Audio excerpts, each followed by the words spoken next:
உறவுகள் அனைவருக்கும் இனிய காலை வணக்கம். இன்றைக்கி நம்ம பார்க்க போகிறது வாழைக்காவை வச்சு கோலா உருண்டை குழம்பு பண்ணியிருக்கேங்க. சும்மா செம்ம டேஸ்ட்டாக பண்ணி அசத்தியிருக்கேங்க. பருப்பு உருண்டை குழம்பு பார்த்துருக்குறோம், மட்டன் சிக்கனில் கோலா உருண்டை குழம்பு பார்த்துருக்குறோம். இது கொஞ்சம் வித்தியாசமாக வாழைக்காவை வச்சு ட்ரை பண்ணியிருக்கோங்க. ரொம்பவே டேஸ்ட்டாக இருக்குங்க. சப்பாத்தி, சாதம், தோசையோடு சாப்பிடும்போது ரொம்ப டேஸ்ட்டாக இருக்குங்க.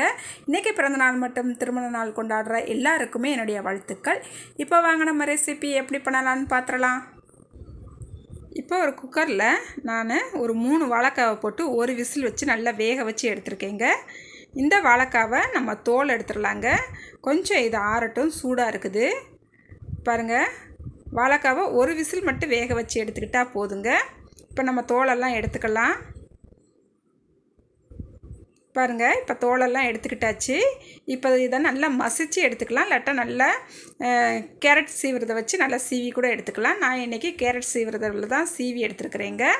இப்போ இது கூடவே 1 ஸ்பூன் வத்தப்பொடி, 1/4 ஸ்பூன் மஞ்சத்தூள், 1/2 ஸ்பூன் மல்லிப்பொடி, ஒரு 1/2 ஸ்பூனுக்கு கரம் மசாலா, தேவையான அளவு உப்பு எடுத்துருக்கேங்க. இப்போ இதோட சேர்த்துக்கலாம்.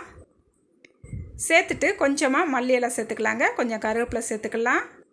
ஒரு பல்லாரி வெங்காயத்தை பொடிசாக கட் பண்ணி வச்சுருக்கிறேன், இதையும் சேர்த்துக்கலாங்க. 2 ஸ்பூன் கடலை மாவு எடுத்துருக்கிறேன், இதையும் சேர்த்துக்கலாம். சேர்த்துட்டு நல்லா ஒரு தடவை எல்லா பக்கமும் அந்த மசாலா, உப்பு எல்லாம் படுறாப்புல நல்லா ஒரு தடவை கலந்து விட்டுட்டு அதுக்கப்புறம் நம்ம மாவு கணக்கிட்டு அந்த மாதிரி நல்லா பிசைஞ்சு எடுத்துக்கலாங்க. இப்போ இதிலேருந்து சின்ன சின்ன உருண்டைகளாக நல்லா உருட்டி பிடிச்சி எடுத்துக்கலாங்க. இங்கே பாருங்கள், இந்த அளவுக்கு நான் உருண்டை எடுத்துருக்கேங்க. இப்போ எல்லாத்தையுமே உருண்டைகளாக பிடிச்சி எடுத்துக்கிட்டேன். இப்போ ஒரு கடாய் அடுப்பில் வச்சுக்கிட்டு இதில் எண்ணெயை நல்லா ஹீட் பண்ணி வச்சுருக்கேங்க. அடுப்பை மிதமான தீயில் வச்சுக்கலாம். எல்லா உருண்டைகளையும் இதில் சேர்த்துக்கலாங்க. சேர்த்துட்டு அடுப்பை மிதமான தீயில் வச்சுட்டு 2 பக்கமும் நல்லா திருப்பி போட்டு நல்லா இந்த மாதிரி நிறம் மாறி வந்த பிறகு நம்ம இதை எடுத்துக்கலாங்க. நான் இப்போ இதை எல்லாத்தையுமே எடுத்துக்கிறேங்க. இப்போ ஒரு கடாய் அடுப்பில் வச்சுக்கிட்டு இதில் 3 ஸ்பூனுக்கு எண்ணெய் விட்டுக்கலாங்க. ஒரு 1/2 ஸ்பூனுக்கு பெருஞ்சீரகம், 2 கிராம்பு, ஒரு பட்டை, ஒரு சின்ன பூவு, கொஞ்சம் கல்பாசி இதெல்லாம் சேர்த்துக்கலாங்க. சேர்த்துட்டு இது நல்லா பொரிஞ்சு வந்த உடனே கொஞ்சமாக கருவேப்பிலை சேர்த்துக்கலாங்க. 3 பல்லாரி வெங்காயத்தை நல்லா அடித்து எடுத்து வச்சுருக்கிறேன் மிக்சியில். இந்த மாதிரி நம்ம அடித்து சேர்க்கும் போது நம்மளுக்கு கிரேவி கொஞ்சம் நல்லா திக்காக கிடைக்குங்க. அதனால தான் அடித்து சேர்த்துருக்குறேன். இப்போ இது கூடவே ஒரு 1/2 ஸ்பூனுக்கு இஞ்சி பூண்டு விழுது சேர்த்துக்கலாம்.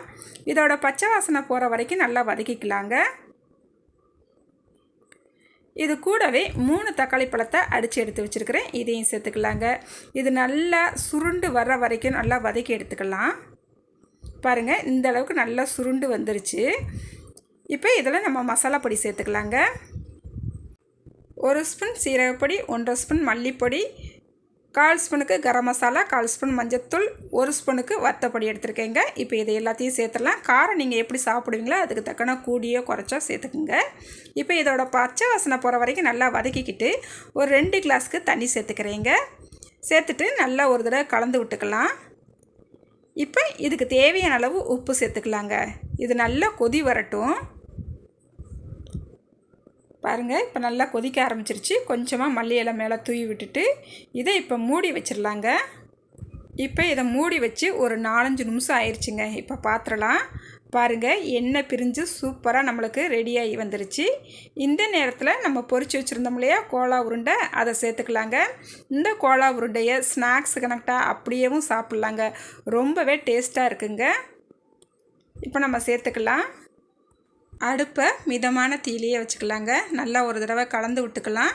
இப்போ இதை மூடி வச்சு நம்ம வேக விட வேண்டாம், திறந்து வச்சு இதை வேக விடலாங்க. ஒரு 2-3 நிமிஷத்துக்கு மட்டும் இதை வேக விட்டு எடுத்துக்கலாம்.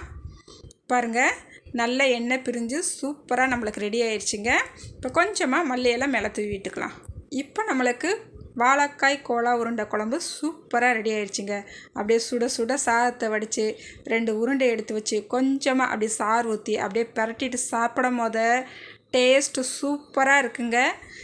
அதே போல் தோசைக்கும் செம்மையாக இருக்கும், சப்பாத்திக்கும் செம்மையாக இருக்குங்க. நீங்களும் ஒரு தடவை இந்த மாதிரி வாழைக்காவில் ட்ரை பண்ணி பாருங்கள். ரொம்பவே டேஸ்ட்டாக இருக்குங்க. நீங்கள் ட்ரை பண்ணிவிட்டு எப்படி வந்துச்சுன்னு மறக்காமல் கமெண்ட்டில் சொல்லுங்கள். இந்த வீடியோ உங்களுக்கு பிடிச்சிருந்தால் லைக் பண்ணுங்கள், ஷேர் பண்ணுங்கள். புதுசாக பார்க்குறவங்களா இருந்தால் என்னோடய சேனலை சப்ஸ்கிரைப் பண்ண மறந்துடாதீங்க. பாய். அடுத்த ஒரு வீடியோவில் பார்க்கலாங்க.